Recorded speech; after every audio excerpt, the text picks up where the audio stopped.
آپ ویڈیو ضرور اپلوڈ کریں لیکن میرا کمپیریزن کسی عالم کے ساتھ نہ کروائیں. آپ کسی عالم کا کوئی کلپ اپلوڈ کرنا چاہتے ہیں کریں, ایبسولوٹلی کریں کہ جی اس کا یہ نظریہ ہے, میرا یہ نظریہ ہے. ایک کرنا ادھر سے یہ چلانا ادھر سے وہ چلانا اور ان علماء کا لے کے آنا, پھر میرے لیے امتحان بن جائے گا کہ میں پکڑ کے ان علماء کے خلاف کلپ بنانا شروع کر دوں.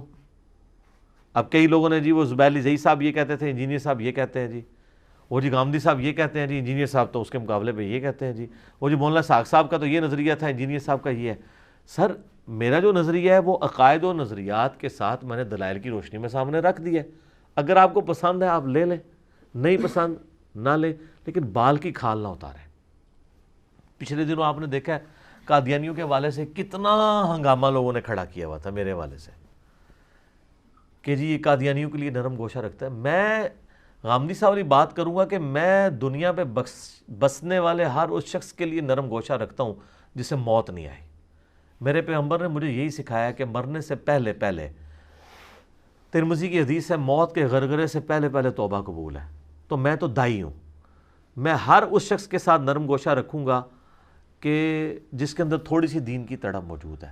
ہاں میں اس کے عقائد اور نظریات کے ساتھ ضرور نفرت کر سکتا ہوں, ایز اے ہیومن بینگ میں کسی کے ساتھ نفرت نہیں کر سکتا. آپ دیکھیں اب اس بات کے اوپر بحث کرنا کہ جی انجینئر صاحب کو قادیانیوں کے بارے میں کیا موقف ہے, وہ نرم گوشہ رکھتے ہیں. جب میں نے قادیانیوں کو کافر ڈکلیئر کر دیا, اب پیچھے کیا نرم گوشہ رہ گیا؟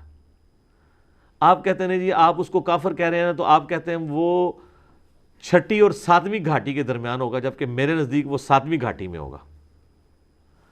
یار ایک اور بندہ آ جاتا ہے وہ کہتا ہے نہیں قادیانی میرے نزدیک جو ہے دوزخ کی پہلی گھاٹی میں ہوگا.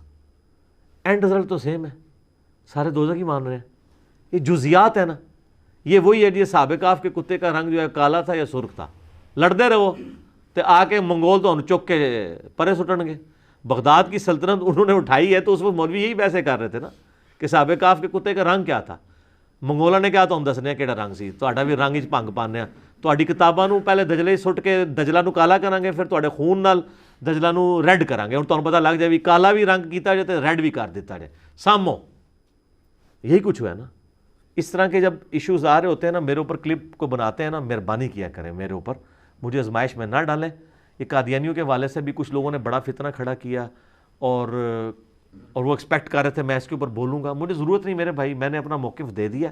اگر آپ اس موقف کے ساتھ ایگری نہیں کرتے تو آپ کا رائٹ ہے, لیکن اس کے اوپر کسی شخص کے بارے میں یہ کہنا کہ وہ قادیانی نواز ہو گیا یا وہ شخص یہود و نصارہ کا ایجنٹ ہے, یہ بات بالکل غلط ہے.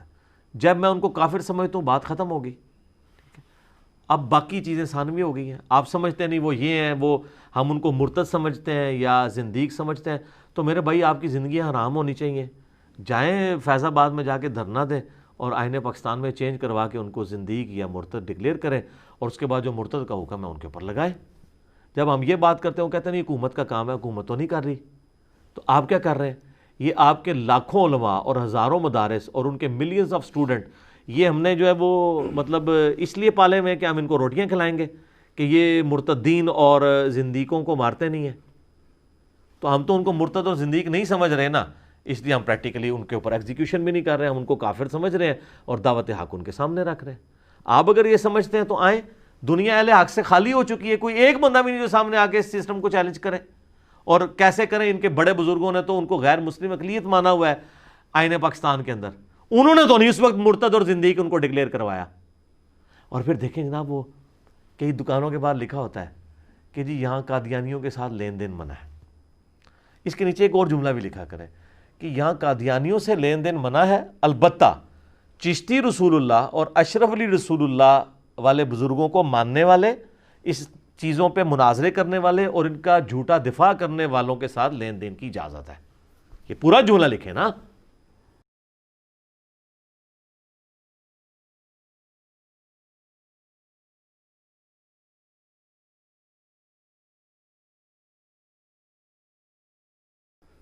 اچھا کہتے ہیں جناب وہ ان چیزوں سے نا قادیانیت کو سپورٹ ملتی ہے, تو سر فوراً سپورٹ ختم کریں, فوراً سے پہلے آپ آ کے ایک علماء کی کانفرنس بلائیں.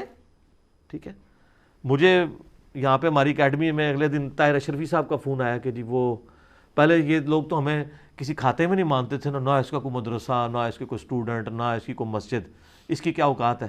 تو انہوں نے یہاں رابطہ کیا جی. وہ چونکہ سوشل میڈیا کے اوپر انجینئر صاحب کی اتنی فین فالوئنگ ہے، ہم چاہتے ہیں کہ انجینئر صاحب جو ہے کوئی اتحاد امت کے لیے کام کریں، حالانکہ ہم تو پہلے کر رہے ہیں. خیر بار عید کے موقع پہ میری ان سے 15 منٹ کی آلموسٹ فون پہ بات ہوئی. میں نے کہا سر ہم تو یہی کام کر رہے ہیں. تو کہتے نہیں میں نے وہ آپ کے اوپر FIR والا، میں نے نہیں ان کو کہا کہ آپ نے کلپ کیوں بنایا تھا، میں نے ان کو اس کے اوپر نہیں، یعنی ایک چیز پہ شرمندہ کرنے والی بات نہیں. میں نے کہا آپ نے میری ویڈیوز دیکھی؟ کہتے نہیں میں نے اب دیکھنی شروع کی ہیں، تو مطلب مجھے اندازہ ہوا ہے کہ آپ بھی اس مشن کو لے کے چل رہے ہیں، تو ہم اس کو آرگنائز طریقے سے علماء کی کانفرنس بلاتے ہیں. میں نے کہا جی بلائیں، بیٹھ جائیں گے. اگر آپ لوگوں نے صلح حدیبیہ کرنی ہے، ہمیں ایز اے پاور تسلیم کر لیا ہے، ورنہ ابھی تک تو آپ کہتے تھے آپ کی تو کوئی بات ہی نہیں ہے. تو صلح حدیبیہ ہی ہو رہی ہے نا، ٹھیک ہے نا، وہ ایکسیپٹ کر لیا. صلح حدیبیہ کے بعد فتح مکہ ہونی ہے انشاءاللہ تعالیٰ، یہ ذہن میں رکھیے گا. اور اس کے بعد قادسیہ اور یرموک بھی ہونی ہے، یہ بھی آپ نے ذہن میں رکھنا ہے. تو ٹھیک ہے ہم تیار ہیں بیٹھنے کے لیے، کریں، لیکن ہمیں سنگل آؤٹ نہ کریں. طارق جمیل صاحب بھی بیٹھے، الیاس قادری صاحب بیٹھے، طارق قادری صاحب بیٹھے، غامدی صاحب بیٹھے، امین شہیدی صاحب بیٹھے، ٹھیک ہے جی، یہ سارے بڑے بڑے ہر فرقے کے علماء بیٹھے. ہم بھی بیچ میں بیٹھ جائیں گے، ٹھیک ہے، جو ہمارے ذمہ جو خدمت لگائیں گے ہم پوری کریں گے. تو ہم آپ سے پھر بھی وہاں پہ بھی یہی ڈیمانڈ کریں گے کہ اپنی کتابوں سے یہ کلمے نکالیں. یہ کہتے ہیں نا قادیانیوں کو سپورٹ مل رہی ہے، یار میری وجہ سے نہیں سپورٹ مل رہی، سپورٹ مل رہی ہے آپ کے چھاپنے کی وجہ سے اور آپ کی ان کے دفاع کرنے کی وجہ سے. اور اگر کہتے ہیں نہیں نہیں وہ اصل میں نہ آپ نے آزمائش میں ڈال دیا ہے، نہ ہم بزرگوں کو بچا سکتے ہیں، نہ نکال سکتے ہیں، تو یہ آپ کو عبارتیں نکالنی نہیں چاہیے تھی. تو یار یہ عبارتیں میں نے تو نہیں نکالی ہیں. بریلوی کا بچہ جب دودھ پی رہا ہوتا ہے نا، اس کی ماں اس کو ساتھ یہ بھی سکھا رہی ہوتی ہے کہ اشرف علی تھانوی نے اشرف علی رسول اللہ پڑھوایا تھا. ہاں یہ بات ہے کہ بھی دیوبندیوں کی مائیں نہیں اپنے بچوں کو چشتی رسول اللہ سکھاتی تھی، وہ ہماری وجہ سے ہوا ہے. لیکن آدھا کام تو پہلے سے تھا. میرے آنے سے دنیا میں اعلیٰ حضرت کے نامکمل مشن کی تکمیل ہو گئی ہے. انہوں نے ایک سائڈ کی باتیں اسام الرحمین میں رکھی تھی اور جواب میں المہند علی المفند آئی تھی. اب المہندس یعنی انجینئر علی المفندین، اتنے سارے وہ سٹھیاؤں کے اوپر، کیونکہ المفند وہ خود ہی انہوں نے یوز کیا نا.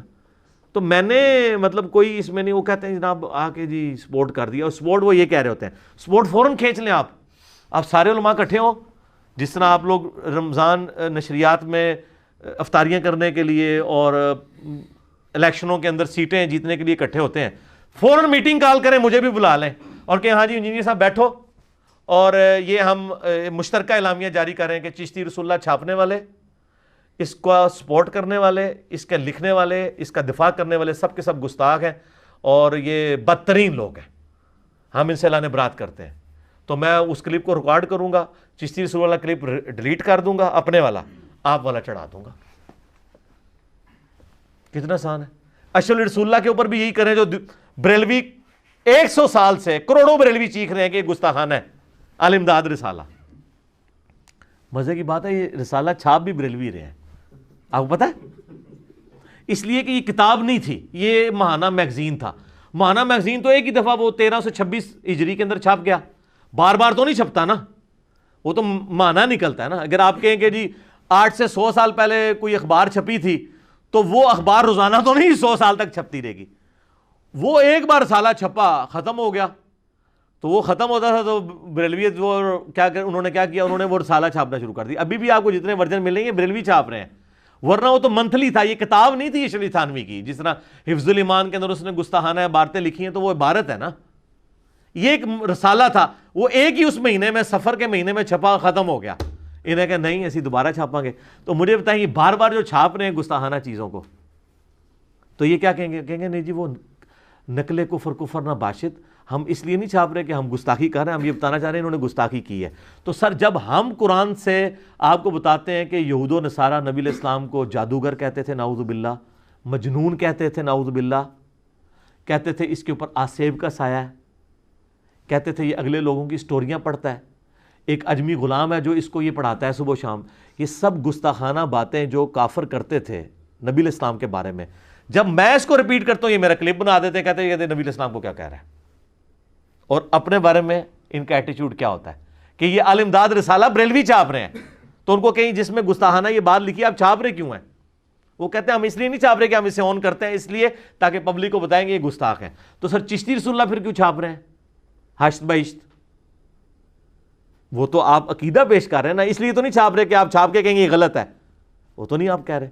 تو ہم اپنی ویڈیوز ڈیلیٹ کرنے کے لیے تیار ہیں. آپ لوگ یہ کہ کلپ مجھے بنا کے دے دیں تو قادیانیوں کو سپورٹ ملنا بند ہو جائے گی. یہ آپ نے قادیانیوں کو خود سپورٹ فراہم کی ہوئی ہے. جب تو کسی قادیانی سے ملتا ہے تو گنبد خضرا میں رسول اللہ کا دل دکھتا ہے. سر اس کے نیچے ایک اور جملہ لکھیں, جب تو حشت بہشت میں چشتی رسول اللہ چھاپنے والے فرقے اور ان کے بزرگوں کے کسی ماننے والے اور ان عبارتوں کا دفاع کرنے والے اور ان عبارتوں کو ننگا کرنے والے انجینئر محمد علی مرزا کے خلاف بھونکنے والے سے ملتا ہے تو رسول اللہ کا دل دکھتا ہے. یہ بھی لکھنا تھلے. اور جب تو الامداد رسالے میں اشرف علی تھانوی رسول اللہ کا دفاع کرنے والے اور اس کے اوپر مناظرے کرنے والے سے اور اس کے خلاف بولنے والے پر بھونکنے والے سے ملتا ہے تو رسول اللہ کا دل دکھتا ہے. اے نہیں تھلے لکھا ہوا, اے بھی لکھنا, پورے جملے لکھنا, پوری گال لکھ.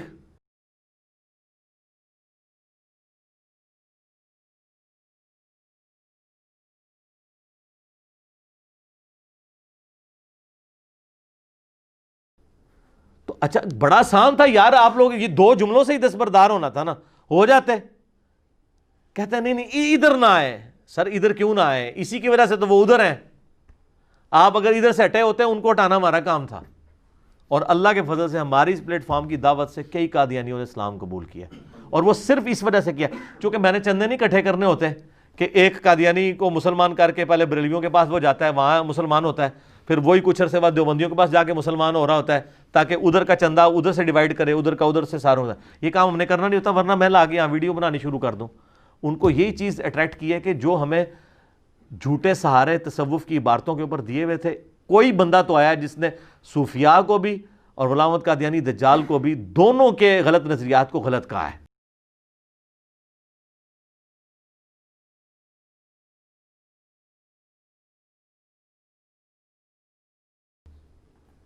یہ چیز نے لوگوں کو اٹریکٹ کیا. اگر آپ نہیں کریں گے تو میرے بھائی اب تو پڑھی لکھی دنیا ہے. اب یہ جو آپ کی بھیڑ بکری ہیں وہ تو آہستہ یہ آلموسٹ ختم ہونے والی ہیں. 50-60 سال کی تو ہو چکے ہیں ان کے بھیڑ بکریاں جو ہے. اب تو جو آگے نوجوان نسل ہے وہ تو یوٹیوب کو دیکھتی ہے اور اپنی عقل بھی استعمال کرتی ہے. تو آپ کی اولادیں تو یہ بات نہیں قبول کریں گی, تو آپ کر لیں جس طرح وہ کہندے نے خادم رضوی صاحب, پیڑ پا کے ویکھ لو. تو پیڑ پا لے, ایسی علمی پیڑ پایا ہے, آ جاؤ تسی بھی اپنا مقدمہ رکھو, میں بھی رکھنا. ان باتوں کو جھگڑا بنانا, اس طرح کی چھوٹی چھوٹی نٹی گریٹیز کو پکڑنا اور پھر اس کو ہنگامہ کھڑا کرنا, میں اس میں بہت لیول تک آگے جا سکتا ہوں, لیکن میں ان اٹینڈڈ ان چیزوں کو چھوڑتا ہوں اس لیے کہ بھئی اصولی باتوں کو طے کریں. آپ چھوٹی چھوٹی نٹی گریٹیز پکڑیں گے تو یقین کریں پھر معاملات بہت دور تک جائیں گے. ٹھیک ہے, پھر کوئی بندہ بچے گا نہیں. پھر میں ہر ایک چیز کا کریٹیکل انالیسس کروں گا, قرآن و سنت کی روشنی میں رکھوں گا, اور پھر ہو سکتا ہے کہ میں ان شخصیات کے اوپر بھی بات کروں جن کے لیے میں احترام کا رشتہ رکھتا ہوں. پھر میں اس چیز کا لحاظ نہیں کروں گا, ان کو سنگل آؤٹ پھر میں اس طریقے سے کروں گا. لیکن چونکہ میں آلریڈی کشف الہام کے بارے میں جو میرا موقف ہے کتاب و سنت کے دلائل کی روشنی میں وہ موجود ہے, وہ آپ دیکھ لیں تو آپ کو پتہ چل جائے گا کیا صورتحال ہے. تو باقی جن کا زیادہ عشق رسول تڑپتا ہے نا, تو وہ آئیں, تو اگر زندیق یا مرتد کا حکم لگاتے ہیں تو اسے ایگزیکیوٹ کریں, اور اگر کہتے ہیں ہمارے ہاتھ میں سلطہ نہیں ہے, حکومت نہیں ہے, ہم ایگزیکیوٹ نہیں کر سکتے, تو آئیں دھرنا دیں اور گورنمنٹ سے یہ چینج کروائیں, شکت میں اس میں تبدیلی کروائیں. میرے پیچھے کیوں پڑے ہوئے ہو, میرا تو کوئی لینا دینا نہیں ہے. جب میں نے کہہ دیا کافر تو بات ختم. لیکن یہ کہتے ہیں کہ جی ان کو تو کافر کہہ رہے ہیں نا, ہماروں کی جو غلطیاں نا ان کو بھی کسی طریقے کہہ دے, ٹھیک ہے, یہ میں کیسے کہہ دوں؟ میں نے اللہ کو جواب نہیں دینا, میں نے قیامت الدین نبی صلی اللہ علیہ وآلہ وسلم کا سامنا نہیں کرنا. مجھے تو اپنی قبر و آخرت کی فکر ہے, آپ لوگوں کو تو نہیں ہے.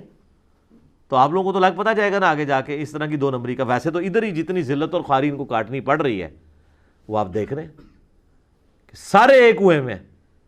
تو اچھا یہ باتیں میں کوئی کسی سے ہمدردی کی بھیک مانگنے کے لیے نہیں کر رہا, واللہ مجھے تو مزہ ہی اب آ رہا ہے میچ کھیلنے کا. میں تو چاہتا تھا کہ میں اس کو ٹاپک بنواؤں کہ ہر جگہ یہ چیز ڈسکس ہو. میرا تو مقصد پورا ہو گیا, کیونکہ اب جو ڈسکس ہو رہی ہے نا اسی میں ہماری جیت ہے. لوگ خود ہی لانتے بھیج رہے ہیں ان کے اوپر. ان کا یہ تھا کہ یہ ٹاپک ڈسکس ہی نہ ہو, مٹی پڑی رہے. اب چونکہ ڈسکس ہو رہا ہے تو ڈسکس ہونے سے کھل کھل کے سامنے آ رہا ہے. اب جب میں نے یہ چیز ہائی لائٹ کر دی ہے کہ حسام الارمین کے اندر اعلیٰ حضرت نے 1905 میں علماء دیوبند پہ کفر کا فتویٰ لگا کے انہوں نے رشید احمد گنگوئی اور اشرف علی تھانوی کو قادیانیوں کا دم چلا کا ہے. جب اعلیٰ حضرت کروڑوں بریلویوں کے امام دیوبندیوں کو قادیانیت کا آف شوٹ سمجھتے ہیں تو پیچھے تو بات ہی ختم ہو گئی. پھر میں نے تو کوئی نئی بات نہیں کی ہے. یہ تو آپ آپس میں طے کریں نا کہ آپ میں سے کون قادیانیوں کی اولاد ہے. ہمارے لیے تو سارے برابر اس اعتبار سے ہوں گے کہ ہم تو غلام احمد قادیانی کو بھی دجال سمجھتے ہیں, چشتی رسول اللہ اور اشعری رسول اللہ کے اوپر بھی ہم عبارت کے اوپر کفریہ فتویٰ لگاتے ہیں. اگر کوئی سمجھتا ہے اس پہ اسلام کا فتویٰ لگاتا ہے تو آئے لگائے, پھر وہ جانے اور اللہ جانے اور عاشقان رسول جانے اور 295C جانے. تو ان کو پتہ ہے اس طرح نہیں ہوگا. تو ہم نے پوری کوشش کی ہے کہ پازیٹیولی چیزوں کو لے کے چلیں, جزیات کے اندر نہ پڑا کریں, اصولی بات لیا کریں اور ایسا اصول کھڑا کیا کریں جس کے اوپر آپ کھڑے رہ سکیں. جذبات کے اوپر اگر جائیں گے تو میرے جذبات بہت کچھ کہتے ہیں, میں نہیں کرتا وہ, اس لیے کہ میں اسے علمی طور پہ جسٹیفائی نہیں کر سکتا. آپ دیکھ لیں ایک زمانہ تھا سنیوں کو پٹی پڑھائی گئی تھی کہ جی شیعہ کیا ہیں, وہ کہتے ہیں یہ کافر ہیں. کیوں؟ صحابہ کو گالیاں نکالتے ہیں. اب اللہ کے فضل سے کوئی سنی مولوی یہ جرت نہیں کرتا, کوئی ایک لے ہیں جو یہ جرت کر دے کہ صحابہ کو گالی دینے والا کافر ہے, کیونکہ ان کو پھر نیچے مسلم اور بخاری کی حدیثیں آنا شروع ہو جائیں گی کہ ہاں جی جناب یہ ان حدیثوں کے بارے میں آپ یہ تو ان لانتوں کے اور گالیاں نکالنے کے بانی تو یہ ہیں. اب وہ کہہ رہے ہیں نہیں جی وہ صحابہ کو گالی دینا فسق ہے, گناہ کبیرہ ہے, ایمان سلب ہو جانے کا اندیشہ ہے. اچھا جی آج کے 1400 سال کے بندے کا تو ایمان سلب ہو جانے کا اندیشہ ہے, اور جو اس زمانے میں مبارک زمانے میں ہوتے ہوئے یہ کام کر رہا ہے اس کا ایمان بڑھ جانے کا اندیشہ ہے. تو اس پہ آگے پھر سیکھ پا ہو جائیں گے. ٹھیک ہے, تو اسی لیے ڈسکشن کو علمی نہیں رہنے دینا چاہتے, یہ اس کو نہ اس میں دھاندلی کرنے کی کوشش کرتے. ٹھیک ہے کریں جناب, پیڑ پایا جی ساڈا بھی علمی پیڑ پہ ہے, ویکھو پھر کہ رزلٹ نکلتا ہے. تو انو اللہ نے تھوڑی زندگی دکھاتا ہے. کتنے بابے ملے ہیں, مجھے کئی بھائی ملتے ہیں جی ساڈے ابا جی انج کہندے نے جناب چولی چک کے یعنی میری نسل برباد کرتی تھی. میں کہا بالکل جی ابو جہل دی یاد تازہ ہوندی تواڈے ابا جی نوں ویکھ کے نا. ابو جہل بھی یہی کہندا سی کہ اے محمد صلی اللہ علیہ وآلہ وسلم کے بارے میں, اور وہ سورہ انفال میں آیا نا کہ اللہ آسمان سے پتھر کیوں نہیں برستے اگر یہ نبی سچا ہے اور ہم اس کی پیروی نہیں کر رہے. نعوذ باللہ اس کو ہلاک کر جس نے باپ کو بیٹے سے, بیٹے کو باپ سے جدا کیا. تو سر اے تواڈے والدین دی جڑی جھولیاں اٹھدیاں نے نا, تے اللہ بخشے تواڈے انہاں دے بزرگاں دے جڑے وڈے بزرگ نے ابو جہل صاحب, انہاں دی یاد تازہ ہوندی ہے جی, تے وڈے بزرگاں دی یاد تازہ ہوندی ہے. تو ٹھیک ہے اٹھائیں, یہ علم کی دنیا انشاءاللہ تعالیٰ اس میں سچائی کی جیت ہوگی. ٹھیک ہوگا. اللہ تعالیٰ سے دعا ہے جو حق بات میں نے کہی اللہ تعالیٰ ہمارے دلوں میں راسخ فرمائے, اور جذبات میں اگر میرے منہ سے کوئی غلط بات نکل گئی تو اللہ تعالیٰ ہمارے دلوں سے ہی معاف کر دے. ہمیں کتاب و سنت کی تعلیمات پر عمل کر کے دوسرے بھائیوں تک پہنچانے کی توفیق عطا فرمائے. سبحانک اللہم و بحمدک اشہد ان لا الہ الا انت استغفرک و اتوب الیک وما علینا الا البلاغ المبین. جزاکم اللہ خیرا.